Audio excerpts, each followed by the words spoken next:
Okay, so today we're going to try something a little different. I'm recording on a different computer, and so we'll see how this goes. I'm hoping this works out much better than it has in the past. So we're going to continue our discussion of chapter 6. We're talking about bone formation. So again, kind of like I introduced the last chapter, part 1, I guess, of chapter 6, is the fact that we are getting into the part of anatomy and physiology that most of you are excited about, talking about bones, talking about muscles. And so this is just kind of a continuation of the discussion of chapter 6. Just to recognize there's going to be some overlap here at the beginning with the topic that I finished with part 1 and the topic that I introduced in part 2. And the overlap is just basically for, review. Some of these topics might be a little overwhelming and the terminology can be difficult. So the more I think we use it kind of interchangeably and you see it more often, the better it might be for you in the long run. So today we're going to talk about bone tissue. We'll start by talking about formation.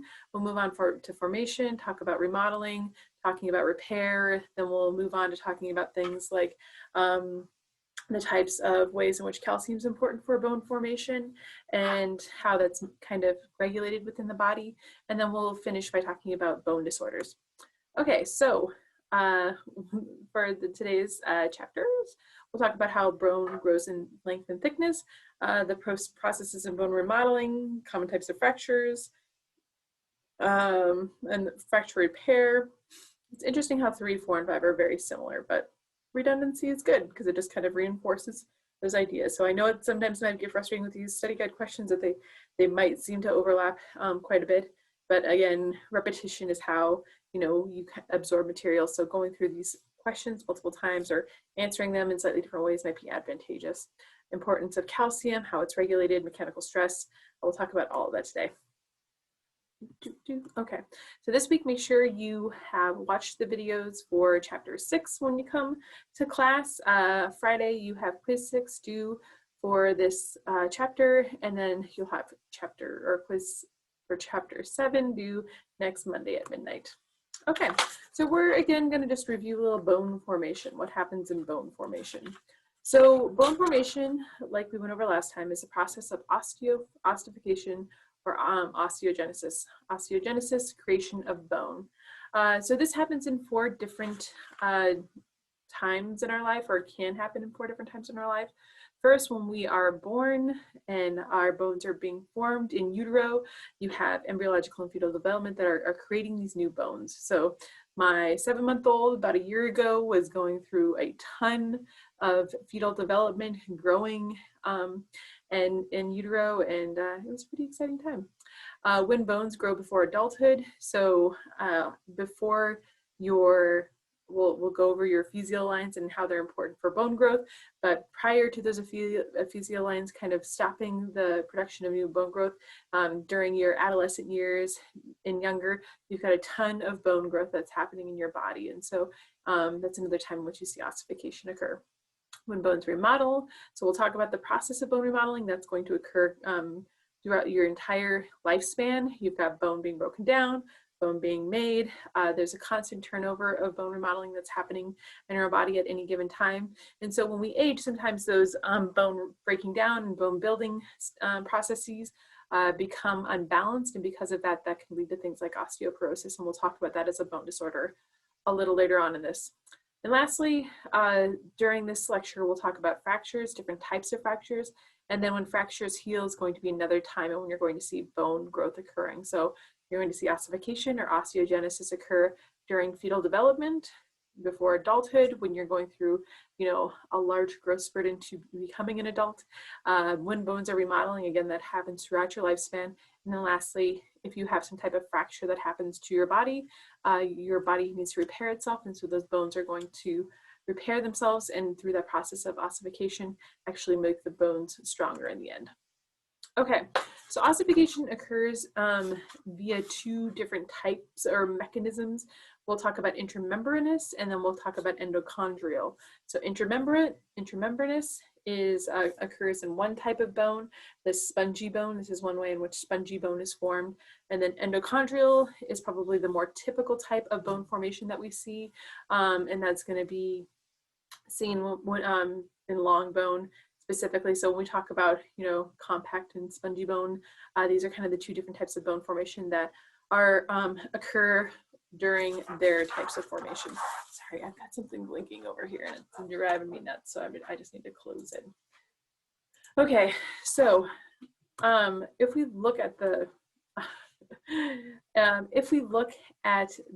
types of flat bone formation that occurs in flat bone again.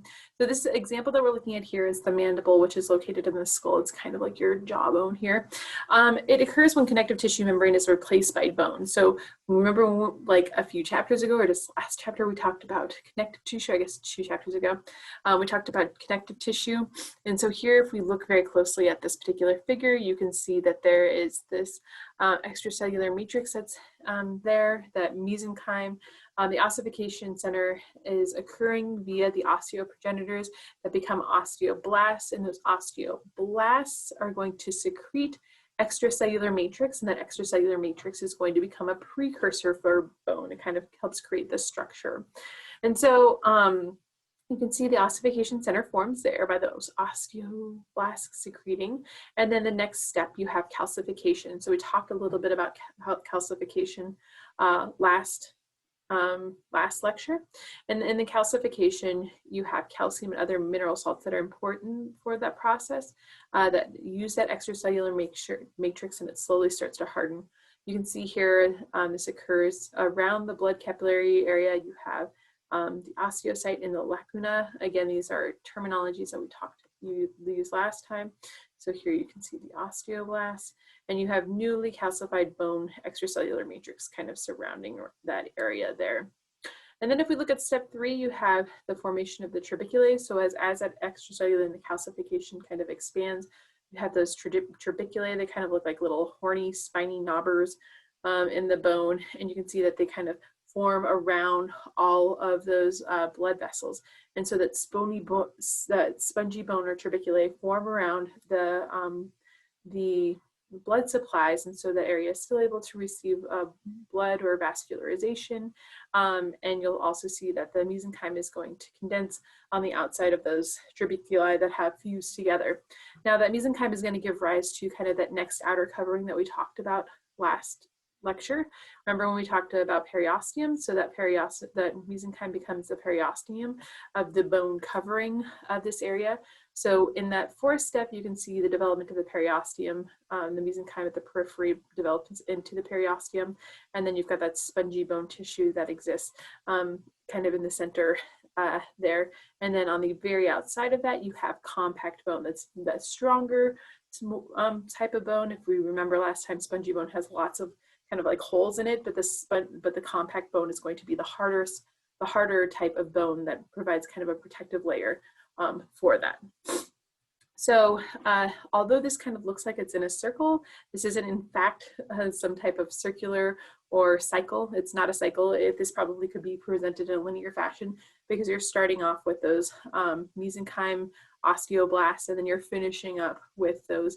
They're completely differentiated. They've secreted their extracellular matrix. It's calcified, and now it's becomes bone, either spongy bone in the center or compact bone on the outside. And then that mesenchyme on the outside ends up becoming the periosteum.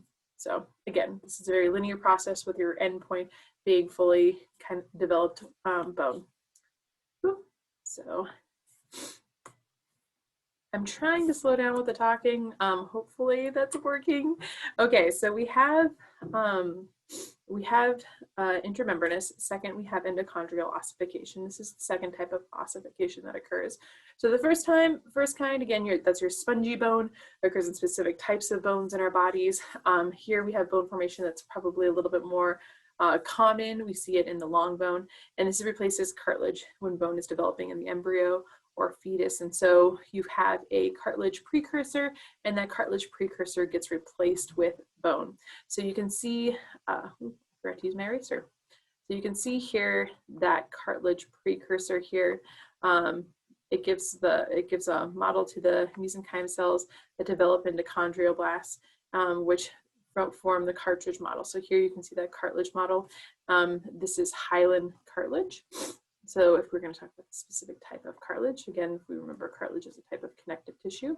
So hopefully some of these words that I'm using in this chapter, chapter 6, we remember from chapter 4 because we talked about types of tissues and cell types. And so we'll talk about some of those cell types again throughout the whole semester. So hopefully you felt pretty okay about chapter 4, things like fibroblasts, those will come back to haunt us, and phagocytes and all of those things. Again, we'll see later on throughout the semester.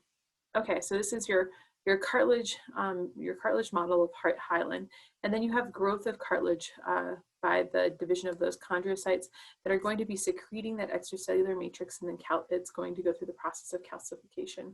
What's a little bit different about endochondrial ossification is the fact that you have the diaphysis that's forming first, and so here you can see the diaphysis in the center of the bone is the primary ossification center.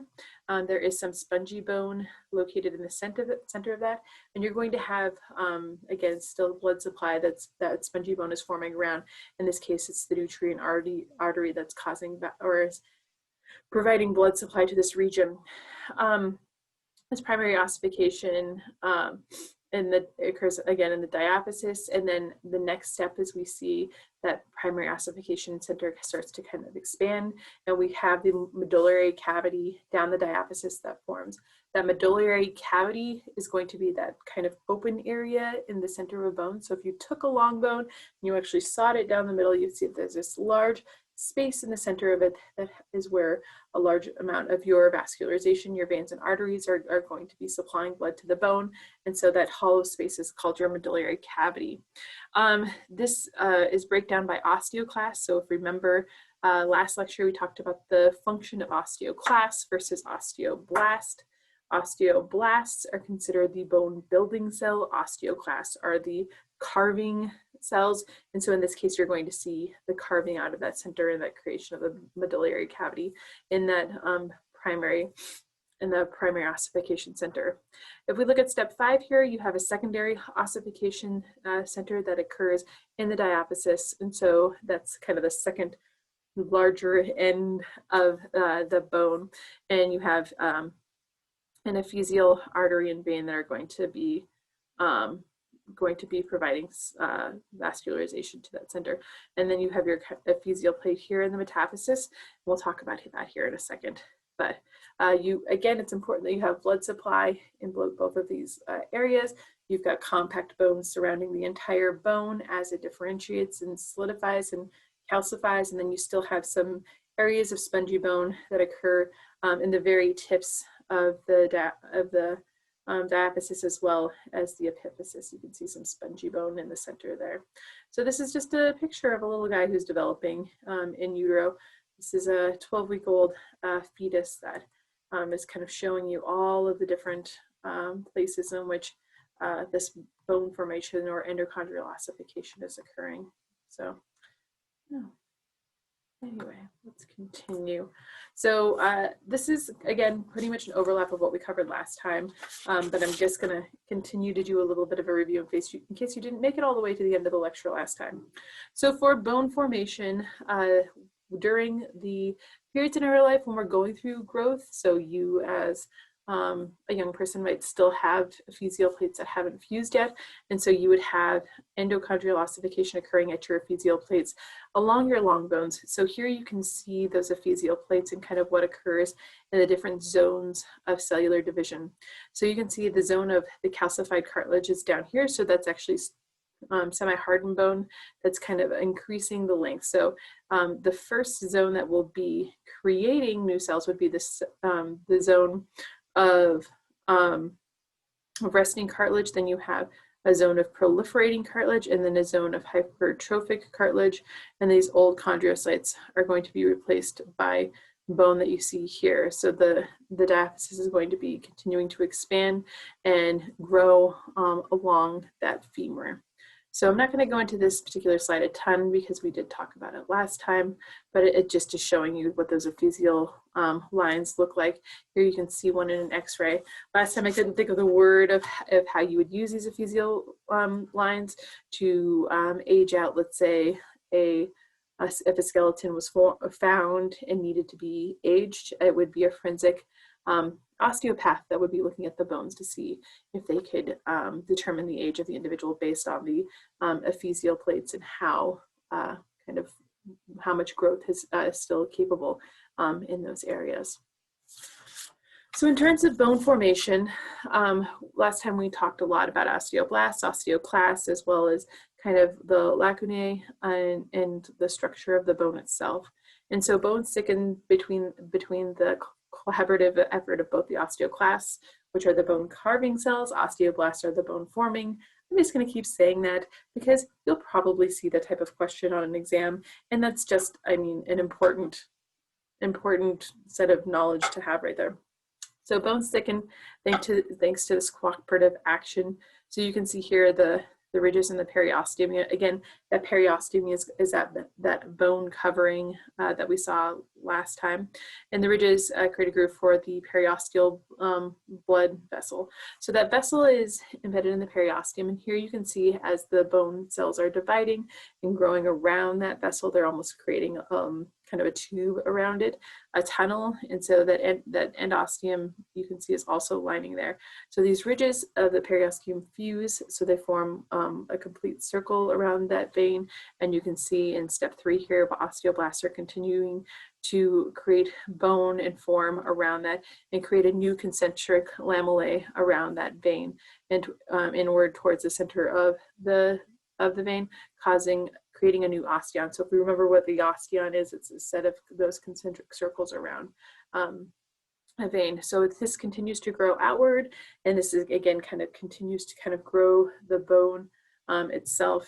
And you can see here the Haverian canal around the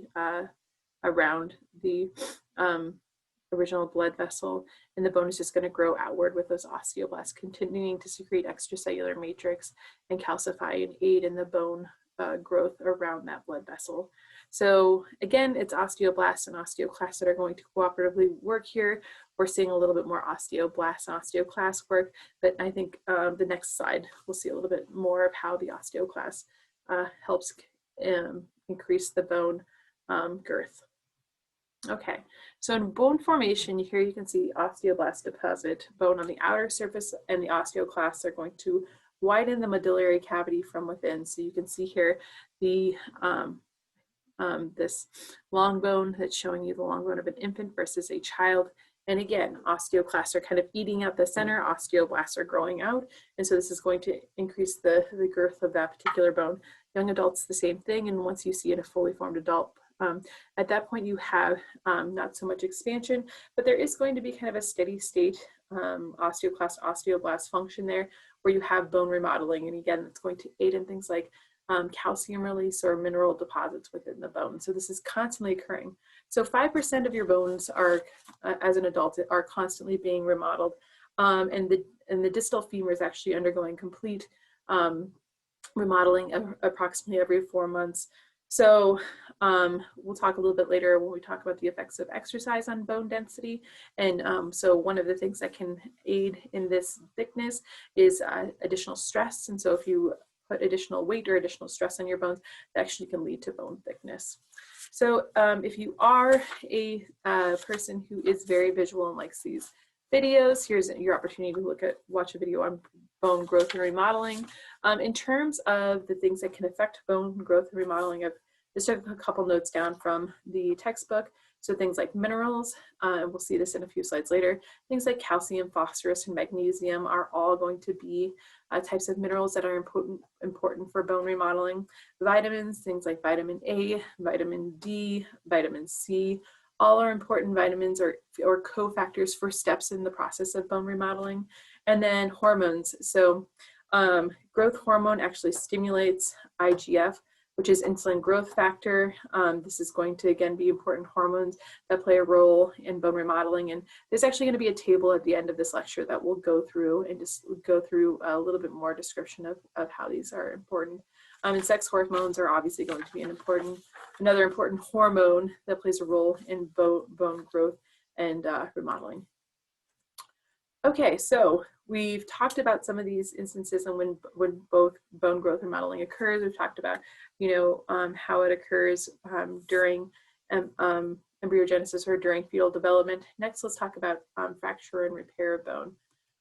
So a fracture, hopefully this terminology seems pretty intuitive, is the break of a bone. So there are many different types of fractures that can occur. And we're going to look at some pictures of different fractures.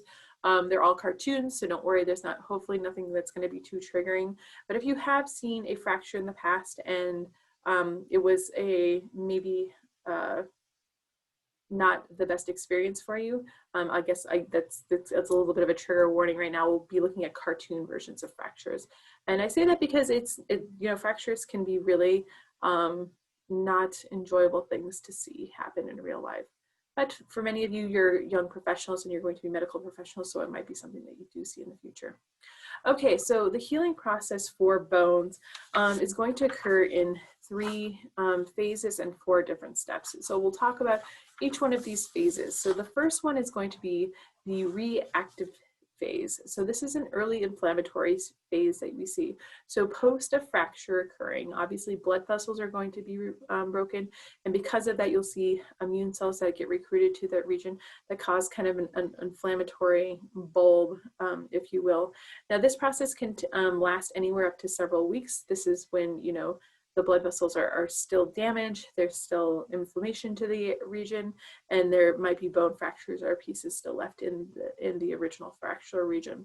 The next stage is going to be the reparative phase, which includes formation of fibrocartilaginous callus and a bony callus second, so it's kind of a 2-step process for the reparative phase. And at this point in time, the inflammation maybe has decreased. You have recruitment of things like phagocytes and chondrocytes to the area to start to get rid of old and dead bones. So if you remember phagocytes, they're going to be the cells that are phagocytizing those dead bones, and we remember what that active process looks like. So it's just a reminder of how the terminology applies here. And again, the reparative phase is kind of what it sounds like, is you start to see repair of bone. The bone remodeling phase is the last step as the bony callus is remodeled, and we'll kind of see a picture of what that looks like in the next slide. So again, that first phase, if you've got your reactive phase, you've got what happens once those blood vessels break is you're going to have a fracture hematoma that forms, and it's because you have all that blood loss and all those clotting factors that get recruited to that region to stop bleeding to the area. So that hematoma is going to form, and it's just kind of like it's almost like not a glue, but it's just like you want to seal up the area, so you've got a lot of clotting factors that occur, and so that hematoma is forming in that region. You can see in this the fracture hematoma forming. In the second step, again, this is the part of the reparative phase. You have the fibrinous cartilage callus forming. You can see around that fracture hematoma, it's beginning to process, and so you have spongy bone trabeculae that are starting to form in that region for that reparative process. You also see that the blood vessels have reformed in that region as well, so that new blood vessel is going to provide vascularization to that newly formed trabeculae, and that trabeculae is slowly going to start to form the new bone that's reparative. And so during that, the fibrocartilaginous callus forms, and that ends up getting replaced by a bony callus. And so that bony callus, instead of just that cartilage being there, you've got the bone actually forming there. That bony callus is hard, and it still is composed of primary spongy, the spongy trabeculae, and it's going to still have kind of a region of which you can detect where the area of damage was placed. Lastly, you can see the bone remodeling phase. And so as we talk about bone remodeling, remember we talked about how bone is constantly being broken down and repaired. And so as it goes through that process several times, you can start to see how the bone starts to repair and look more and more as it did pre-fracture. So sometimes if you have, if a fracture has occurred early on in your life and it's healed fairly well, it's actually very hard to see it later on in an x-ray. So here you can see the last phase is that bone remodeling phase. So in terms of types of fractures, here you can see that they are common types of fractures are first the open or compound fracture. Now this is when in a compound fracture, when the fracture actually punctures the skin and exits the body, and this tends to be kind of the more gory, I guess, of the fractures where you actually see the bone poking through. Conversely, you can have a closed, simple fracture that does not break the skin. This is a clean break that doesn't exit the skin or puncture the skin. So the open is the type of fracture where it's exiting the skin. Comminuted is basically where you have the bone being splintered or crushed by some type of impact.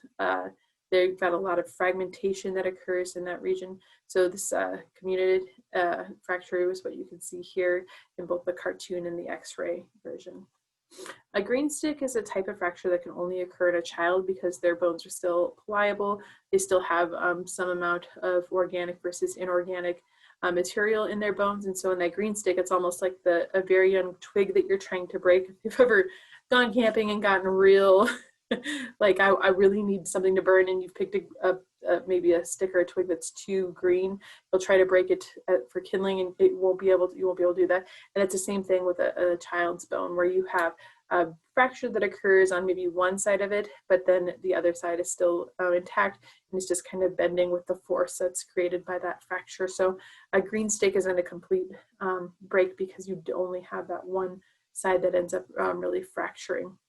An impacted fracture is a fracture where you kind of have those two ends of the fracture that are kind of crushing together. It's forcefully driven into the interior of another. So if you have a fracture that occurs and then one end is forcefully impacting and the other, that's going to be an impacted. So you can think of maybe somebody who's hitting another area in a very forceful way. You could possibly have an impacted fracture that occurs. A pod fracture and a Colles fracture are specific to the area in which the fracture occurs. So the pod is going to be a fracture at the distal end of the lateral leg bone or the fibula, and this is a distal tibia articulation. So you can anticipate that if you maybe like rolled your ankle hard enough or had some type of impact that was forceful enough in your fibula, that could cause this type of pod fracture. And the Colles, lastly, is going to be a fracture of the distal end of the lateral form or the radius. So the distal fragment is replaced posteriorly. Again, the pod and the Colles, just because of the types of bones that we're looking at and where the location and the types of forces that are occurring in these regions, these are pretty common types of fractures that are seen, again, just because of the bone placement and how the body is essentially used, if that makes sense. Okay, so those again are all different types of fractures. We talked about how they were repaired. Next, let's move on to the bone's role in calcium homeostasis.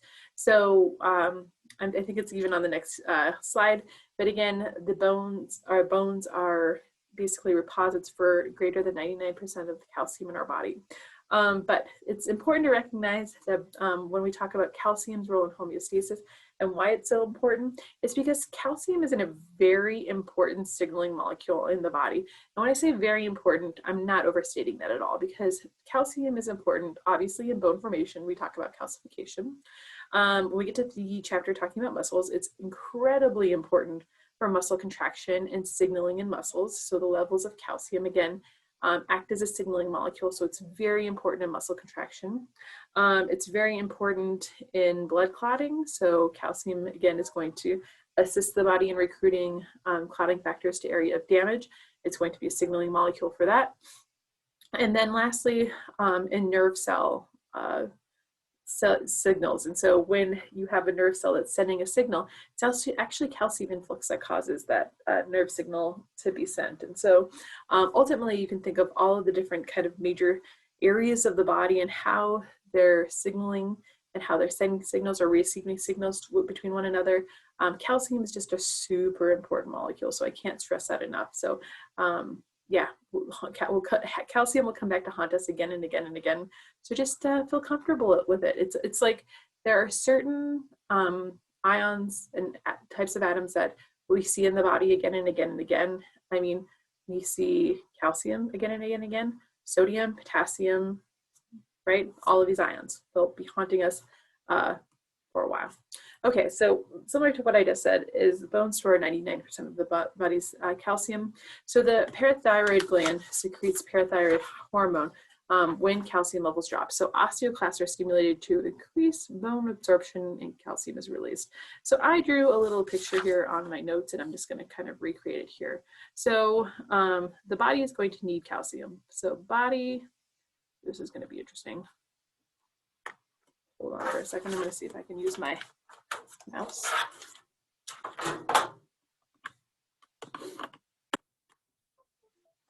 Okay, so that may or may not be better. Body needs calcium.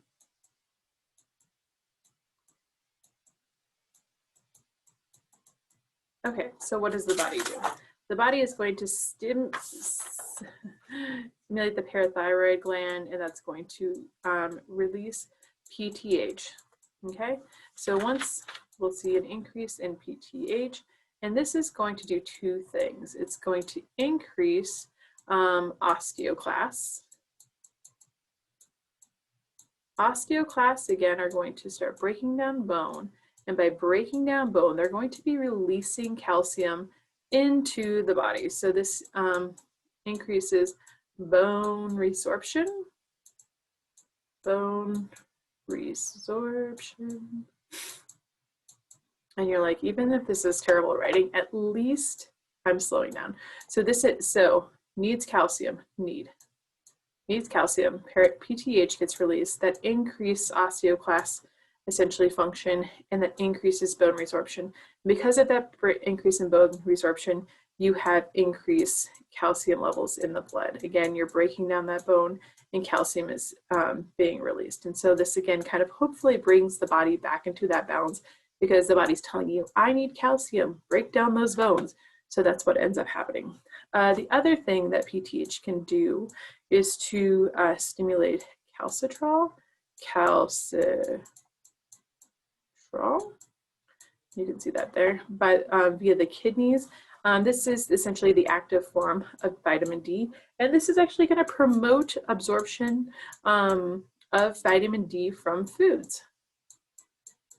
Or sorry, of calcium, promotes absorption of calcium from foods. So promotes calcium absorption from foods, and so the body is hopefully, as it's ingesting food, retaining more calcium. Again, this is kind of the process by which the body gets the calcium that it needs. It stimulates the parathyroid hormone, the parathyroid gland. It releases PTH.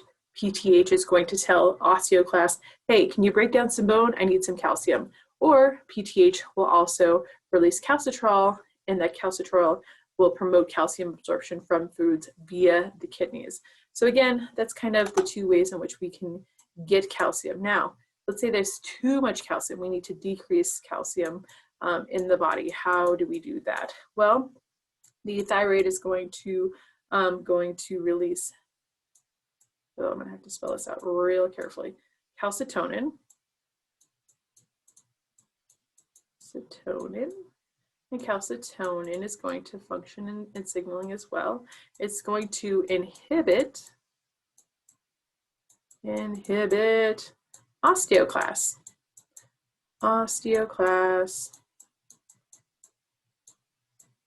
And so that inhibition of osteoclasts is essentially going to prevent them from doing this up here. So they're going to essentially stop bone resorption, and then you're not going to get that same release of calcium into the blood. So again, it's just one way in which we see this feedback system and the way that the body's able to keep the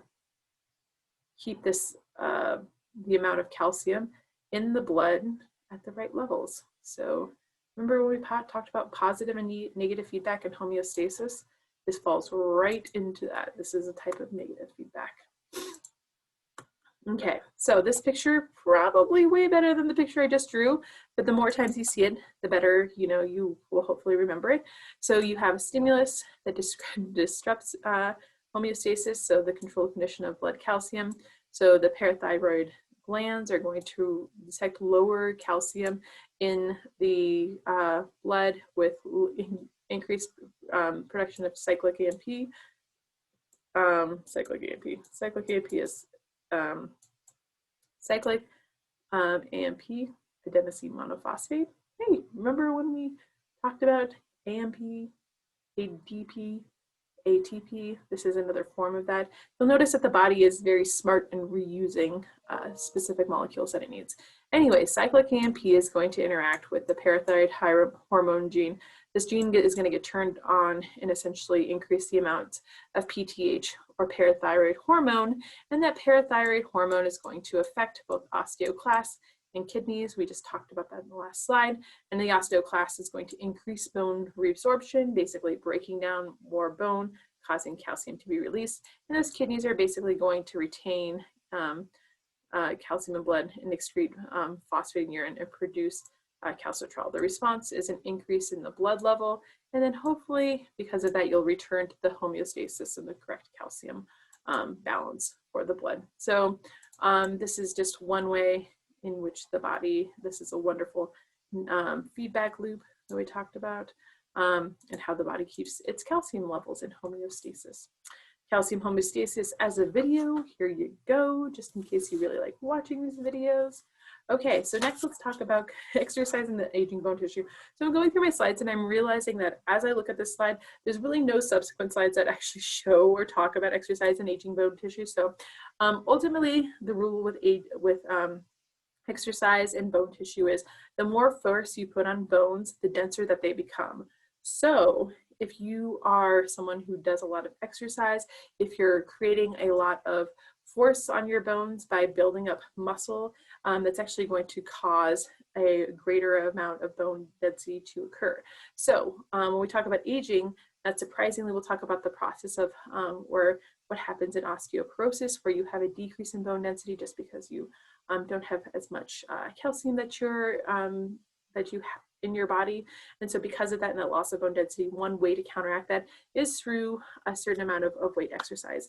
When we talked last part 1, chapter 6, we talked about how there was a 20% loss in bone density of astronauts who had been in space.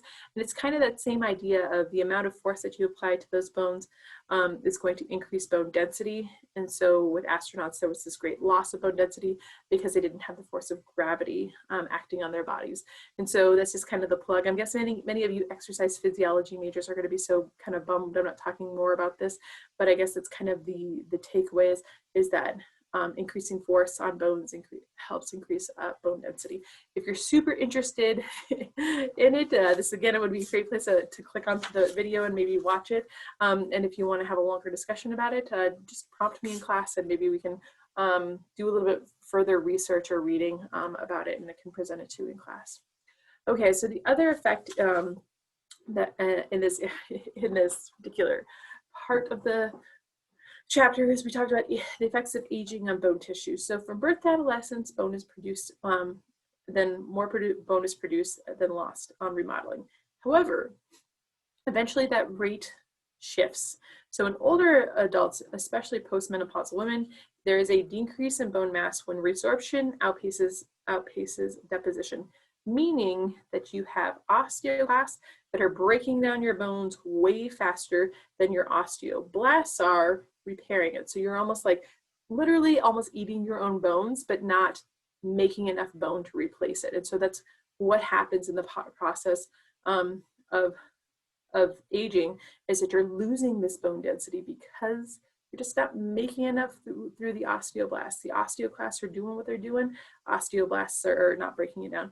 So here you can see kind of what that looks like on a molecular scale. You can see what a normal bone looks like. You can see what an osteoporotic bone looks like, and how there's that breaking down, those holes kind of in the bones that are preventing the same amount of bone density, bone strength. And so that's why you see a lot more bone breaks in older individuals, just because their bone density has decreased so significantly.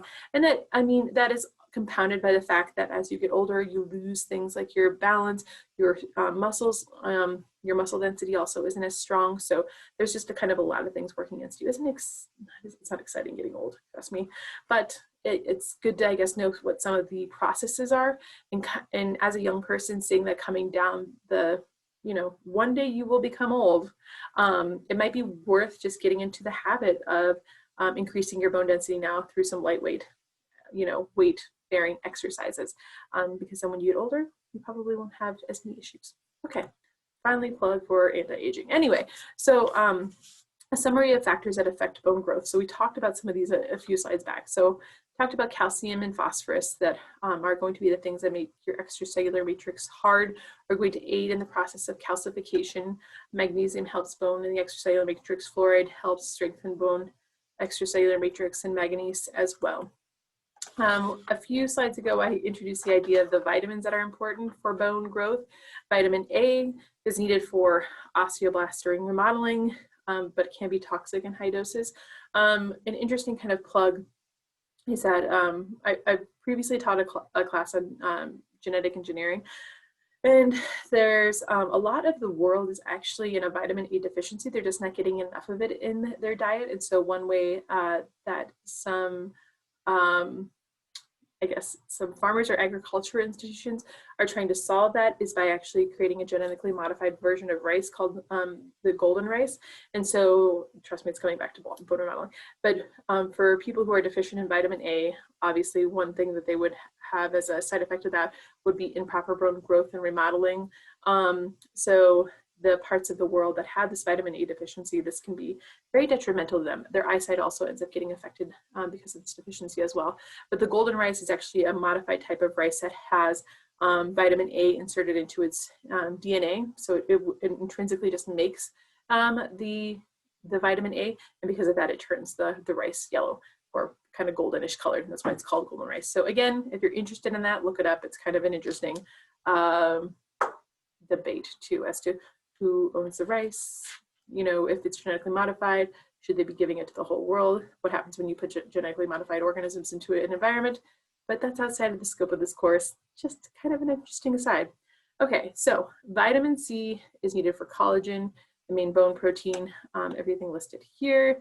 Vitamin D, we also talked about how calcitrol is important a few slides before, is produced in the kidneys and helps by increasing bone absorption from the gastrointestinal tract into the blood. Deficiency causes faulty calcification. So again, vitamin D is really important in that balance in creating things like calcitrol.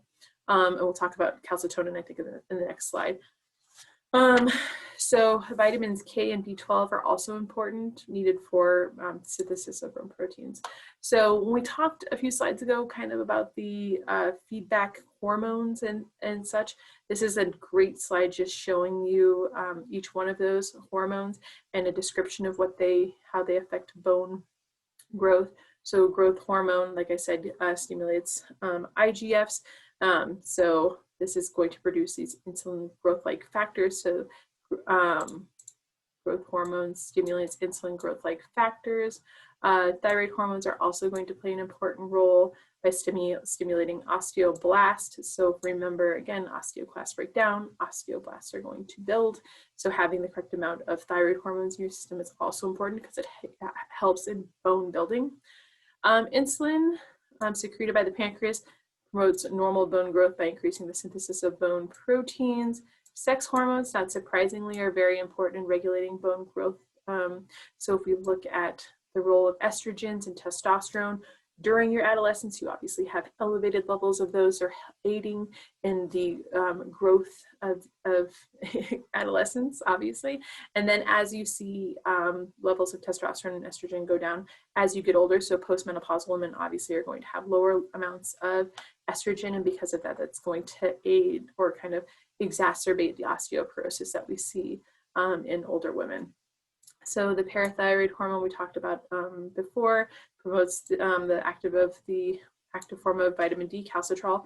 And then lastly down here, I talked a little bit in the previous slides about calcitonin, and that's secreted by the thyroid gland and inhibits bone resorption by osteoclasts. So a few slides ago, I did that kind of terrible feedback sketch, but you can see here many of those hormones that I mentioned on that. So if you want to kind of go back and make your own form of that sketch and then kind of write down the words where they belong, and then maybe write a short description just to make it very clear about the push and pull between things like calcitonin and calcitrol. They sound very similar, but they do opposite things, and they're mediated by, but they're both playing a role in calcium in the body. Okay. So lastly, things that can affect bone growth, things like exercise and aging. We talked about how weight-bearing exercise is going to increase bone density, stimulating osteoblasts and providing thicker, stronger bones. Aging, obviously, as you get older, your sex hormones are going to diminish, and it's also going to decrease bone density, as well as that imbalance of osteoblasts and osteoclasts. You're going to have an increased function of osteoclasts, but your osteoblast is not going to be keeping up. Okay, disorders, so things that can go awry in the bone. So these are obviously just a very short list of the disorders that can go awry in bone. But you see here, first, this isn't even a type of disorder. This is really just one way in which you can detect bone disorders is through a bone scan. So the way the bone scan works is you're going to inject a radioactive dye into the body that's going to be taken up by bone. Darker areas in these scans are going to appear as more bone. So if you do have, let's say, a cancer of the bone, you've got dysregulated cell growth of a bone, it's going to appear as a much darker area. If you have a very light area that's abnormally light, it's going to show bone loss. And so if you were looking at somebody who is suffering from osteoporosis in a bone scan, you might see a little lighter area of a bone that you wouldn't see in a comparative person who didn't have osteoporosis. And so I guess that kind of leads to the next point here, osteoporosis. There are 10 million people a year that are diagnosed with osteoporosis. 80% of women suffer from osteoporosis after the age of 70. They can be diagnosed using BMD, or bone mineral density assessment.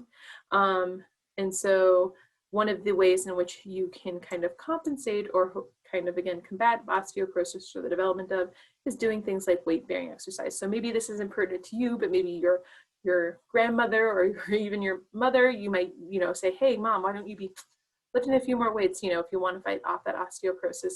Vitamin D consumption can also help in that. There are anti-absorptive drugs, so there are drugs that can be prescribed to kind of decrease the function of osteoclasts and stop them from breaking down bone as quickly as they are. And then there can be bone building drugs that stimulate osteoblasts. This is not a pharmacology class, or I would be telling you the names of these drugs, but if you are so interested, I'd be happy to share them with you. And they are also in your textbook, which I thought was great. Rickets and osteomalacia. Rickets is a childhood disorder where you have soft rubbery bones. This can occur if there is a vitamin D deficiency. Again, there are a couple different ways you can get vitamin D. One is from the sun, but if you are living in an area where there maybe isn't a lot of sunlight, that could possibly be one way to combat that. Again, don't want to talk about the baby too much, but I have an infant who's 7 months old.